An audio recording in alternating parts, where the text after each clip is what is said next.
What's going on, guys? Welcome to the NY 0 Hour podcast. Today we're talking about the Knicks and their draft picks, the big trade that they made last week, and the re-signing that they made, and the signing that they lost. So let's get into that.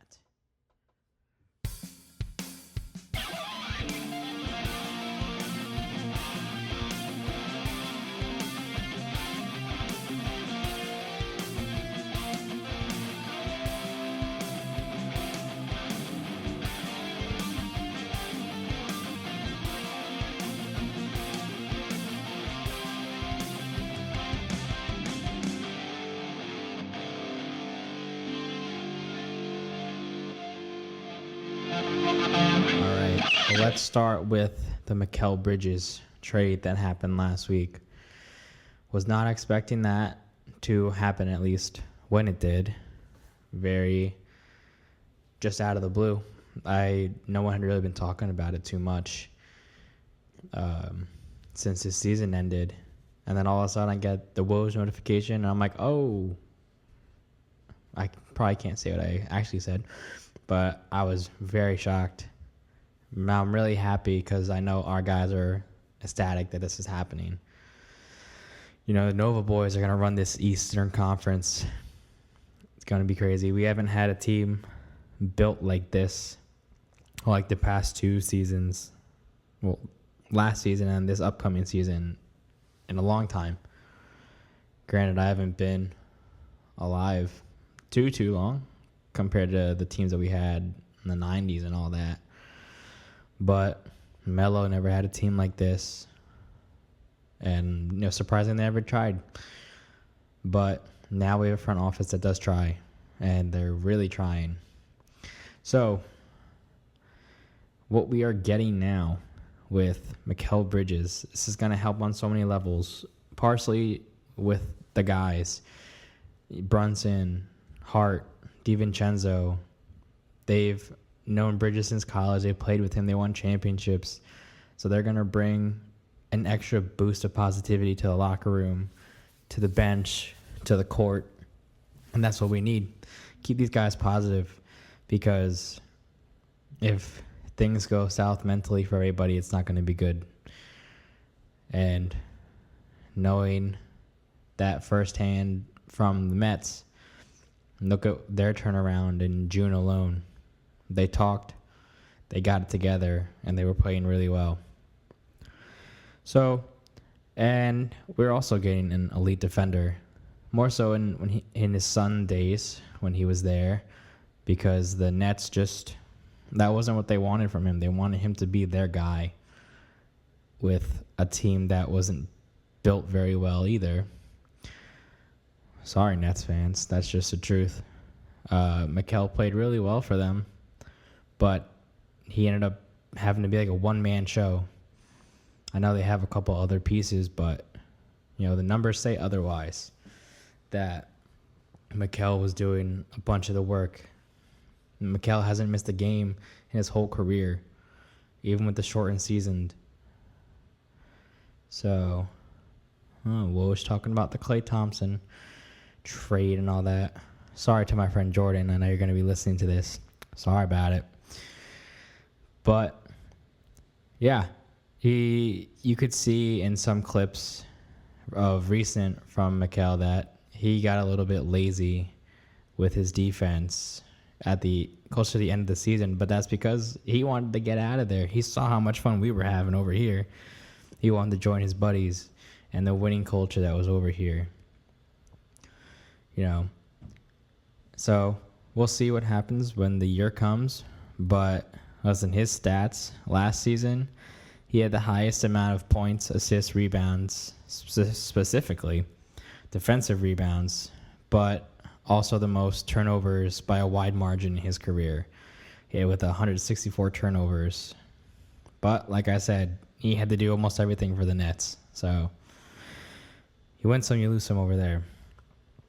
But he had the most shots and three-pointers in a season for himself. So it clearly all just shows that the Nets didn't know what they were doing with him.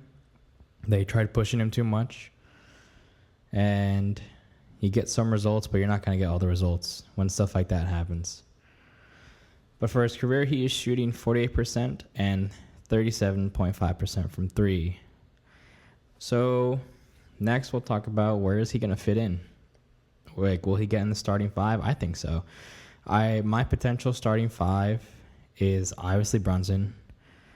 Either Mikal or OG at 2 or 3. You could swap them out either way. Doesn't really matter because they'll both be on the court. Just got to figure out the best defensive situation between the two of them, and both of them are elite defenders. Julius at the 4 and Mitch at the 5. And this is going to allow our bench, which was crucial in the playoffs.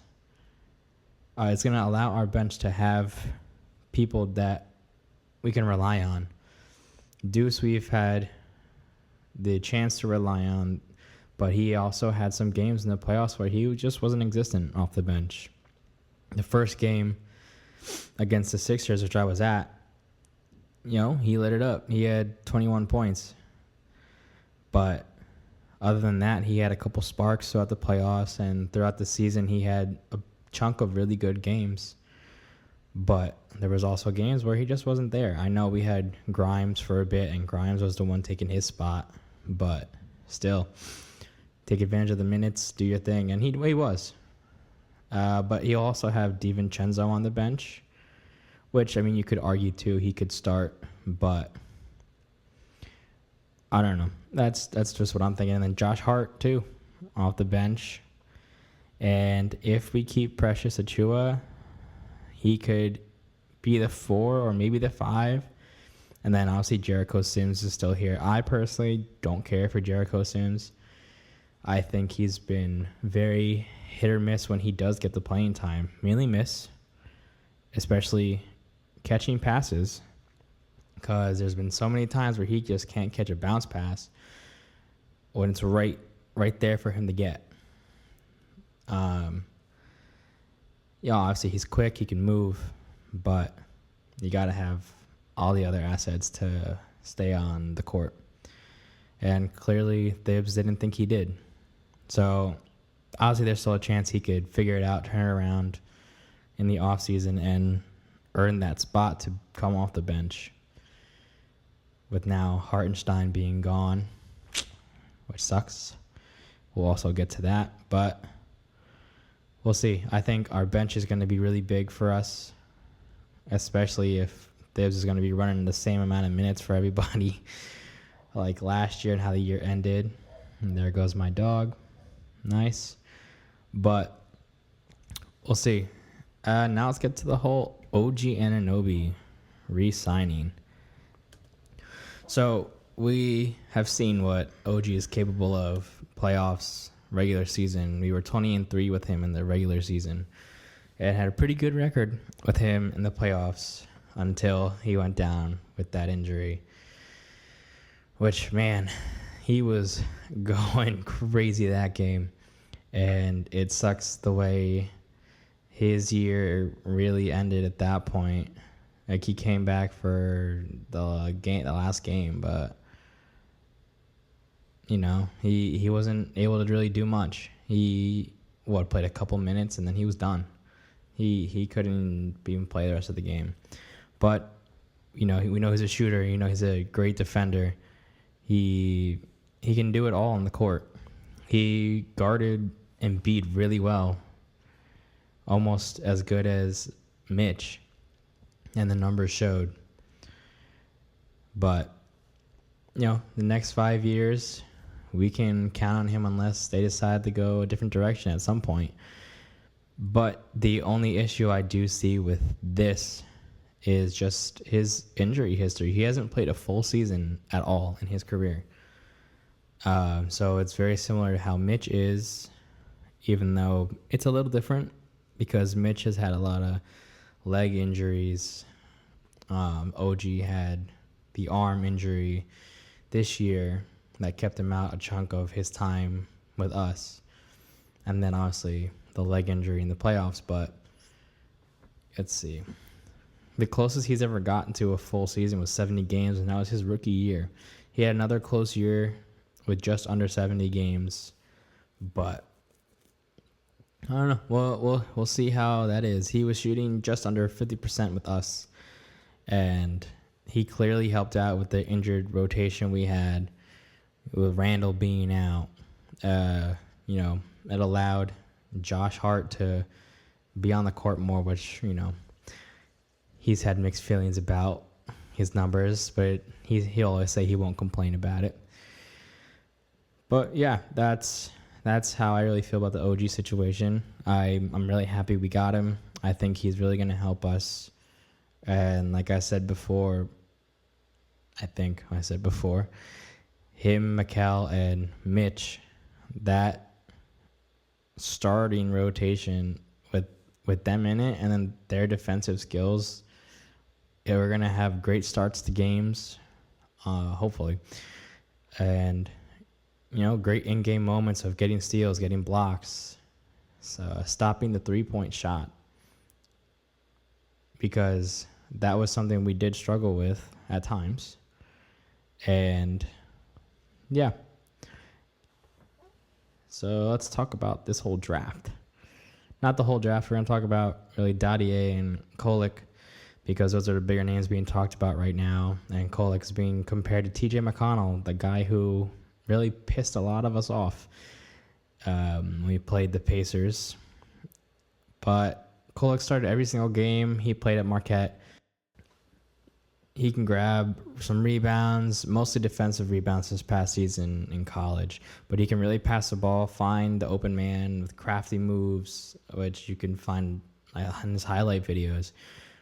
There's been a bunch of clips that I saw him running into the paint and just finding the open man on the outside, or running towards the paint and finding the guy in the middle who's a little covered, but he found him and they got the points off it. So I think he could be a really good piece for us. Also coming off the bench, like a little bit of a secret weapon there. Obviously, we'll have to see how he does. But, yeah, I think he could be a good piece for us. And then Dadier is only 18, so he hasn't really played too many professional games, but he did play some in the Euro Cup League. He only played 18 games in the Euro Cup League. But in that short time frame, he shot 45% and 31 from 3. You can't really take too much away from those stats, because obviously he's young and he has a lot of room to grow. But I like to see that him and Kolek are already in New York working with trainers here and getting their game going. So, yeah, but let's talk about the unfortunate news that we got today of iHeart going to OKC. A piece of the power friendship is gone. Him and Mitch got really close, and you even saw that in Mitch's comment on his post. He's going to miss him a lot, and we're going to miss him a lot. He brought a different kind of energy to the court when he was on there. He always showed heart, no pun intended. But, I liked him a little better than Mitch. Obviously, we saw more of iHeart this year, but in the times that Mitch was on the court, I preferred Hartenstein, because Hartenstein can move faster. I know Mitch has had the injuries and everything, but you still have to put it into perspective that in certain ways, iHeart is better. I'd say more offensively, because, like I said, he can move, he can get those rebounds, he can keep the plays alive. We saw that with the play that got Devo that shot in the playoffs. He dove to the ground, he kept that ball, he fought for that ball, passed it out, and we got that shot. He was reliable for rebounds. He averaged about 8 rebounds. And, a great team guy. I know he didn't necessarily want to leave, but they were offering him a lot more than I believe we were. So he signed for 3 years, $87 million. Jesus. So I mean, now the Knicks have to figure out what to do about the center position because obviously Mitch is now back our starter. But at the same time, how much are we going to be able to rely on him to stay on the court? Because as we know, as we've already talked about too, it's hard for him to stay on the court because there's always something that comes up. So Jericho Sims is going to have to really figure it out, or we're going to have to re-sign Precious Achiuwa, which I wouldn't be against because we have seen Precious expand his shooting abilities a little bit. We've seen him shoot a couple threes. Granted, it's not many, but most of the time that we have seen him shoot them, he's made them. And that'll definitely help space the floor a little bit and, you know, give Randall a little bit more opportunities in the paint or just, you know, trying to push to get closer to the basket like he likes to do. So either Jericho Sims has figured out we re-sign Precious Achiuwa or we choose from the list that is losing many of the free agents left. So it depends on what they want to do. I say honestly keep Achiuwa because he's a big team guy as well. Really push Jericho Sims to get it together. Not get it together is probably the wrong phrase. Just help him figure it all out and give him the chances when necessary or available to help boost his confidence, because I think that's a big thing for him with not getting all the time is the confidence and not getting the chances to really prove himself and prove to himself that he can be on this court with these guys. So, yeah, Josh Hart jokingly said, "You're dead to me, Zay. I never liked you anyway, but congrats on the bag." Obviously, he was joking. Josh Hart is just that guy. He's a funny guy. But, yeah, a lot of moves have been made. Otherwise, like I said before, Klay Thompson to the Mavericks. Paul George did go to the 76ers, and they did re-sign Oubre and Maxey. But all around, I still say our team is better. Oh, kill me, 76ers Twitter. I know if they do find this clip, they're probably gonna. But who knows if they will. Maybe one day. But our team all around is better. Our bench and our starting five, whatever it will be, whatever mix of our starting five will be better than their team. Sorry about it. All right. So that is it for this episode. First episode about the Knicks. And like always, if you liked the Knicks, Mets, Giants, and or Rangers, this is the channel for you to check out. And we'll talk about all those teams, all their news, all their game updates, all their player updates. So yeah, if you liked what you heard, subscribe, like, follow. You can now check me out on TikTok and Instagram at NY0HourPod. Cool. Talk to you guys later. Let's go Knicks.